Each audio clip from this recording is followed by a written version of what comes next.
I'm Ryan, and this is my video race report for the South Germantown Cyclocross 35 Plus 345 race. I was back in the front row this week after climbing to 8th in the Sportif Cup standings. This course has a tough start, loose gravel double track leading to a treacherous left-hander with tree mulch spilling out onto the course. I chose to take the outside line and avoid risking the mulch.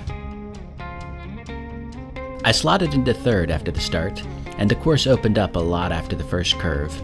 After we climbed the start-finish hill and began our loose through the grass, I was sitting comfortably in 4th.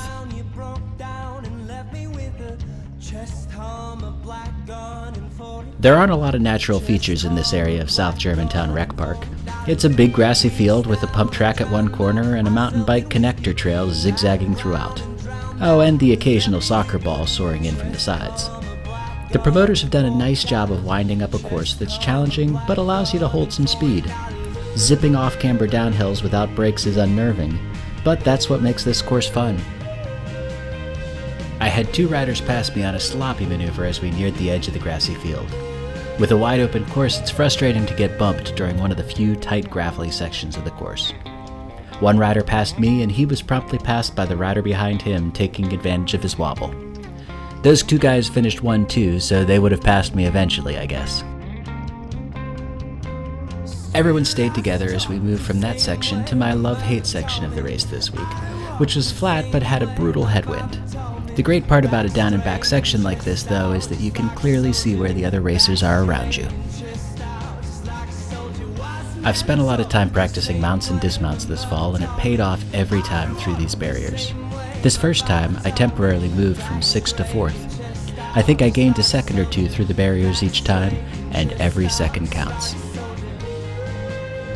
The next section featured smooth dirt single track and a stiff headwind. I didn't think it was worth going into the grass to fight off a challenging position here, so I slipped back into 6th place.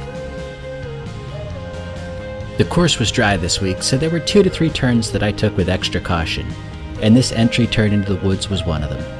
From there, we get a few gnarly roots just to test everyone's tire pressure.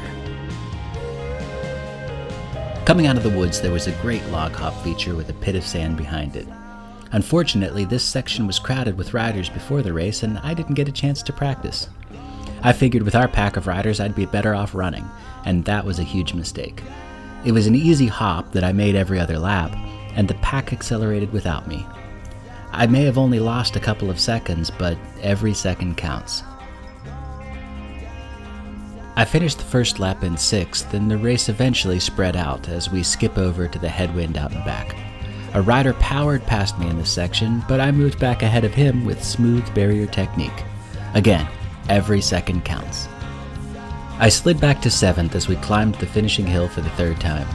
One thing I love about this course is that you can always see how you're doing. Unfortunately, over the next 4 laps, the gaps seesawed, but the order of the race didn't change.